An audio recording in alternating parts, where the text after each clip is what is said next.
اگر آپ کو کوئی مسئلہ پریشان کر رہا ہے، اگر مخالف نے بریلوی ہو، غیر مقلد ہو، رافضی ہو، اگر اس نے قرآن کریم کی کوئی آیت پڑھی ہے، ہماری ساری عوام ذہن نشین کر لے، اگر آپ کے مقابلے میں کسی آدمی نے قرآن کی آیت پڑھی ہے اور آپ کو لگ رہا ہے کہ ہاں خدا نخواستہ شاید ہم آیت کے خلاف ہیں، یہ مسئلہ پوچھنے کا ہے، آپ ہم سے رابطہ کریں اور ہم سے مسئلہ پوچھیں کہ اللہ کی آیت کیوں کہہ رہی ہے، تو اس کا کیا معنی ہے، ہمیں سمجھا دیں، وہ ہم سمجھا دیں گے۔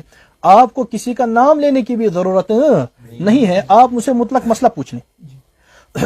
کوئی کسی نے آپ کو روایت دکھا دی، آپ مجھ سے کہیں، میں انشاءاللہ سمجھا دوں گا۔ آپ کو دلیل چاہیے، ہم دے دیں گے۔ اب کوئی آدمی سامنے سے گالی دے رہا ہے تو اس پر مجھے فون کرنے کی ضرورت نہیں ہے، اس کا جواب دو۔ میں کیا دوں جواب، میں کیا مجبوری ہے؟ جواب اس کا دینا پڑتا ہے جس سے ہماری عوام پریشان ہو، جواب اس کا نہیں دینا پڑتا ہے جس سے عوام کو غصہ آئے، وہ تو ویسے اس کو گالیاں دے رہے ہیں۔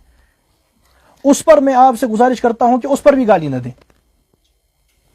دیکھو، اگر میری بات سمجھو، اگر کوئی بات آپ کو پریشان کر رہی ہے دلائل کے اعتبار سے، اس کا آپ ہم سے جواب لیں، ہم اس کا جواب دیتے ہیں۔ لیکن اگر کوئی گالی دے رہا ہے آپ کو، برا بلا کہہ رہا ہے اکابر کو، آپ کو، تو یہ تو یعنی من وجہ اطمینان کا باعث ہے کہ اگر اس کے پاس دلائل ہوتے تو پھر اس قسم کی گفتگو نہیں کرتا، پھر یہ قرآن کی گفتگو کرتا، حدیثوں کی گفتگو کرتا۔ اگر کوئی اس قسم کی گفتگو کرتا ہے اس کے لیے دعا کرے، حدیثوں کے نمازوں کے بعد دعا کرے، یہ جو ہمارے اسلاف کا طریقہ ہے، نمازیں پڑھیں ان کے لیے دعا کرے۔ میں اپنے دیوبندی احباب سے کہتا ہوں، اہل سنت سے کہتا ہوں، بریلویوں کے لیے دعا کریں، اللہ تعالیٰ ان کو بدعات سے بچائے۔ بریلوی کہتے ہیں جو ہم کام کرتے ہیں نا یہ بدعت حسنہ ہے، ہم کہتے ہیں بدعت سیئہ ہے۔ سمجھے ایک بات کو خوب، بریلوی اس پر دھیان دیں، ایک طرف سے کہتے ہیں یہ بدعت حسنہ، دوسری طرف سے عبدالرشید داؤدی صاحب کہتے ہیں، مولانا عبدالرشید داؤدی صاحب کہتے ہیں کہ یہ معمولات اہل سنہ ہے، یہ معمولات اہل سنہ، بار بار کہتے ہیں نا بیانات میں، یہ معمولات اہل سنہ ہے۔ خدا را بریلوی اس پر غور کرے کہ بدعات معمولات اہل سنہ کب سے ہو گئی، جن کو یہ خود کہتے ہیں کہ بدعت ہے، بدعت حسنہ۔ کیا بدعت حسنہ معمولات اہل سنہ؟ بھائی ٹھیک ہے، چلو بدعت حسنہ، حالانکہ بدعت حسنہ ہے نہیں، مان لیا 2 منٹ کے لیے بحث کے طور پر بدعت حسنہ ہے، تو کیا بدعت حسنہ معمولات اہل سنہ ہوں گے؟ معمولات اہل سنہ تو سنت ہے، اہل سنہ کہتے ہی ہیں ان کو جو سنت پر چلے۔ اب معمولات اہل سنہ وہ تو سنت ہونی چاہیے نا، لیکن ہے بدعت حسنہ ان کے بقول، تو یہ معمولات اہل سنہ کیسے ہو گئے؟ جن کے معمولات میں بدعات ہوں انہی کو اہل البدع کہتے ہیں۔ بریلویوں کے بدعتی ہونے میں ہم دونوں کا اتفاق ہے، وہ بھی سمجھتے ہیں کہ وہ بدعتی ہیں، کہ ہم بھی سمجھتے ہیں کہ بدعتی ہیں۔ فرق یہ ہے ہم کہتے ہیں کہ وہ اہل البدعۃ سیئہ ہیں، وہ کہتے ہیں ہم اہل البدعۃ الحسنہ ہیں، فرق یہ ہے۔ باقی وہ بھی جانتے ہیں کہ بدعتی ہیں، ہم بھی جانتے ہیں کہ بدعتی ہیں۔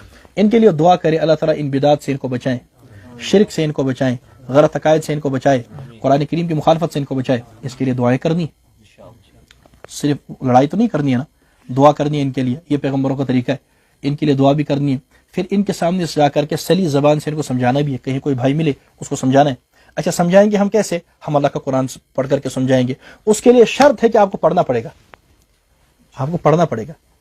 دیکھو میں اپنے نوجوانوں سے کہتا ہوں ان کو چھوڑیں کہ آپ اگر پڑھیں گے تو آپ کو گالیاں دینے کی ضرورت نہیں پڑے گی۔ ہمارے لوگ تو ویسے بھی نہیں دیتے، کبھی غصے میں کسی نے کوئی سخت جملہ کہہ دیا، میں ان سے گزارش کرتا ہوں کہ وہ بھی نہ کہیں، نہیں کوئی سخت جملہ نہ کہیں، بس ان کے لیے دعائیں کریں اور خود پڑھیں، اپنا مطالعہ بڑھائیں۔ دیکھو یہ بات سمجھنے کی ہے اور میرے جملے پر غور کرو، یہ جائز ناجائز کی بات نہیں، اہمیت اور ضرورت کی بات ہے کہ بجلی بند کر کے اندھیرے میں بیٹھ کر کے اپنے آپ کو ہلانے سے اور اپنے جسم کو حرکت دینے سے لوگوں کے عقائد بچنے والے نہیں ہیں، یہ بات سمجھ لو۔ پاور بند کرت این گٹ پان ہلاؤ سے بچن والوک نہ سوچ ترٛٲیِو یل، کتاب پڑھو مہربانی کر، باہر نکلیں کتابیں پڑھیں، لوگوں کے سامنے کتابیں بیان کریں، جائز ناجائز کی بات نہیں۔ انبیاء کا کیا طریقہ ہے، صحابہ کا کیا طریقہ ہے، ہمارے اسلاف کا کیا طریقہ ہے؟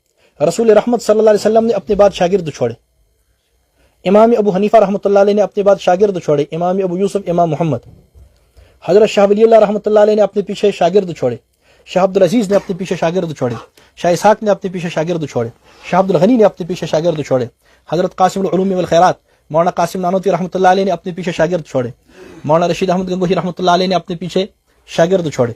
یہ ہمارے بزرگوں کا طریقہ ہے. حضرت شیخ الہند مولانا محمود حسن دیوبندی رحمۃ اللہ علیہ، ان کا تو ایک ایک شاگرد ایک ایک کائنات تھے، انہوں نے اپنے پیچھے شاگرد چھوڑے. مولانا انور شاہ نے اپنے پیچھے شاگرد چھوڑے، مولانا مدنی رحمۃ اللہ علیہ نے اپنے پیچھے شاگرد چھوڑے. تعلیمی اور یہ تعلیم و تعلم کا رشتہ آپس میں ہے، یہ پیچھے اپنے شاگرد چھوڑ کے چلے گئے جنہوں نے آگے تعلیمی طور پر اس کارواں کو آگے بڑھایا. مولانا تھانوی رحمۃ اللہ علیہ کے پاس جو بیعت کرنے کے لیے جاتے تھے تو وہ بھی تعلیم و تعلم کا رشتہ بنا کر جاتے تھے.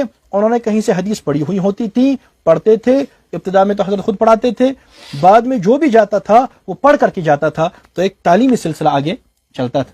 تعلیم کو موقوف کر کے اپنے آپ کو خانقاہ کے ساتھ مخصوص کر دینا یہ چیز درست نہیں ہے، اور یہ ہمارے اسلاف اور اکابر کا طریقہ کار نہیں یہ طے. اور جب آپ لوگوں کو صرف اندھیرے میں بٹھائیں گے پھر باہر نکل کر کے ان کو بکواسی کرنا ہے، یہ طے.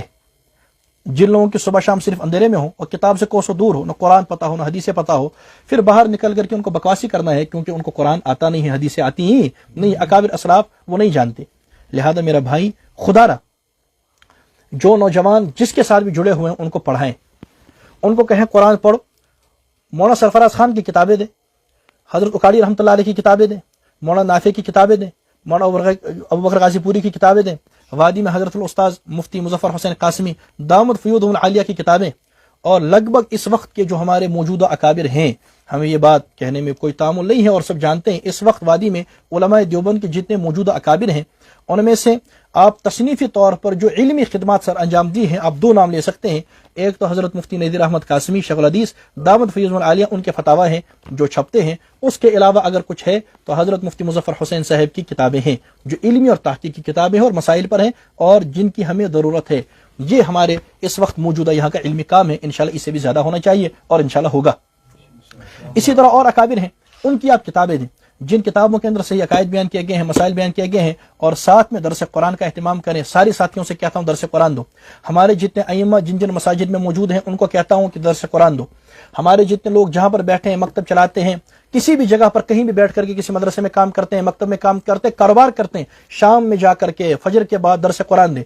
آپ دیکھیں گے درس تفسیر نہیں، درس قرآن کریم پڑھیں، ایک صفحے کی تیاری کریں، ترجمہ دیکھ لیں. اگر عالم ہے تو وہ کیا کہنے، اگر عالم نہیں ہے پھر بھی ترجمہ دیکھ لیں کسی عالم کا. اور مسجد میں بیٹھ کر کے اگر آپ کو پہلے عالم مہیا ہو تو وہی ٹھیک ہے. اگر کہیں نہ ہو اور کوئی حافظ ہو یا آدھا پڑھا ہوا ہو یا علماء کے ساتھ وابستگی ہو تو ان کی رہبری میں ان کے ساتھ جا کر کے ان سے پوچھ کر وہ قرآن پڑھے، اس کا صفحہ پڑھے، اپنے لوگوں کو سنائے، مسجد کے لوگوں کو سنائے، بستی کے لوگوں کو سنائے.